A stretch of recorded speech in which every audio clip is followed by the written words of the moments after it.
Assalamualaikum warahmatullahi wabarakatuh. Eh, Perkenalkan, nama saya Umil Aeva. Saya dari semester 4 kelas B dari jurusan Ilmu Al-Quran dan Tafsir. NIM-nya 2108304067.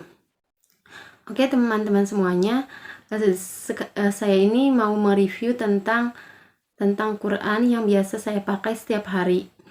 Jadi cerita Quran ini adalah saya dapat Quran ini ketika saya mondok. Quran ini tuh ada dari Kementerian Agama RI, di mana namanya itu adalah Ummul Mukminin.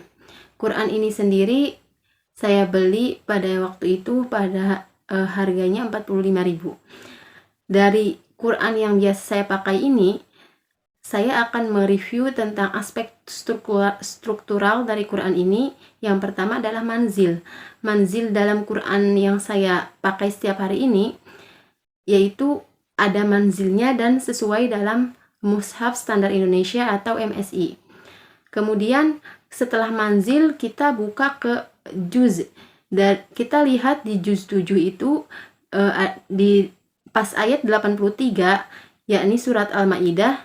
Di sana juz 7-nya itu di surat 83 berarti apa? Berarti masuknya ke dalam kategori MSI atau Mushaf Standar Indonesia. Kemudian kita lihat lagi di surat Yasin. Kita buka lagi di surat Yasin. Di sana ketika juznya pertama pindah itu adalah ayat 22. Di mana ketika ayat 22 itu berarti masuknya kategori MSI. Jadi ketika kategori yang dua tadi dalam surat Al-Maidah dan Yasin ini, maka semuanya masuk kategori MSI. Kemudian setelah adanya juz, itu kita masuk ke dalam hizb. Hizb itu ada 4 ya. Ada rubu' hizb, kemudian nisf hizb, salasah arba' hizb, dan hizb 2. Jadi semuanya ini dalam Quran yang saya pegang itu ada keempatnya, ada rubu' hizb, ada nisf hizb, ada salasah arba' hizb, dan hizb 2. Jadi semua hizbnya itu full ada semua secara detail, dan itu biasanya dalam empatnya itu ternyata dalam Quran saya tuh ada. Kemudian setelah hizb kita berangkat ke makro atau ruku. Makro atau ruku ini dalam Quran yang saya pegang itu ada simbol makro dan rukunya itu sendiri. Dan biasanya setiap makro atau ruku itu terdapatnya itu 7 ayat. 7 ayat makro pertama, 7 ayat makro kedua, 7 ayat. Jadi ketika per makronya itu di Quran yang saya pegang itu adalah 7 ayat. Kemudian setelah dari makro kita pindah ke tanda baca. Tanda baca dalam Quran yang saya pakai setiap hari itu kita dilihat di surat Yusuf ayat 87, di mana di sana ada sifir mustadir. Sifir mustadir di kata walatai asu, kemudian di mana sesuai MSI. Jadi sifir mustadir ketika ada di surat Yusuf itu, maka itu adalah masuk dalam kategori MSI atau Mushaf Standar Indonesia.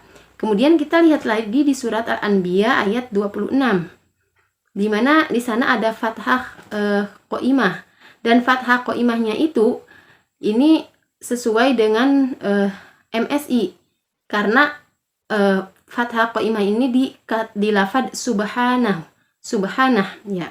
Kemudian setelah kita masuk ke dalam tanda baca, kita akan masuk ke dalam perbandingan jumlah ayat. Jumlah ayat dalam Quran yang saya pakai setiap hari itu semuanya keseluruhan ayatnya itu ada 6.243 ayat. Dan di mana ini tidak masuk atau tidak ada dalam catatan jumlah ayat yang pelajaran yang kami udah pelajari, karena tidak ada dalam 6.236 seperti 6.217 seperti dalam madhabnya Madani awal. Kita itu yang tadi saya lihat itu adalah jumlahnya itu tidak ada dalam urutan atau dalam daftar madhab itu. Kemudian kita masuk ke dalam surat dalam perbandingan. Surat dalam perbandingan ini pertama adalah Ar-Ra'd. Ar-Ra'd ini kita lihat di surat Ar-Ra'd ini, maka surat Ar-Ra'd ini adalah surat Makkiyah ya. Kita lihat ada di atas itu, tempatnya di atas itu surat Makkiyah. Surat Makkiyah kemudian kita ambil lagi ke surat Al-Falaq. Kita buka surat Al-Falaq sama surat An-Nas. Dari mana sih ini turunnya? Ternyata dari Makkiyah juga sama. Berarti ketiganya dari surat Ar-Ra'd, Al-Falaq dan An-Nas adalah Makkiyah, dan Makkiyah.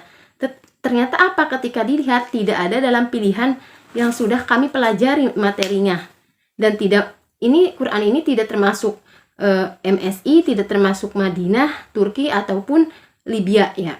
Kemudian Makkiyah dan Madaniyah dalam perbandingannya itu ternyata tidak ada masuk dalam kategori mushafnya masuk dalam kategorinya mushaf Burhan karya Al-Zakarsari kah, atau Al-Bayan karya Abu Amir dan lain sebagainya. Jadi Quran yang biasa saya pakai setiap hari itu, mungkin kalau misalkan lebih dominannya kemana? Lebih dominannya ke cetakan MSI, Mushaf Standar Indonesia.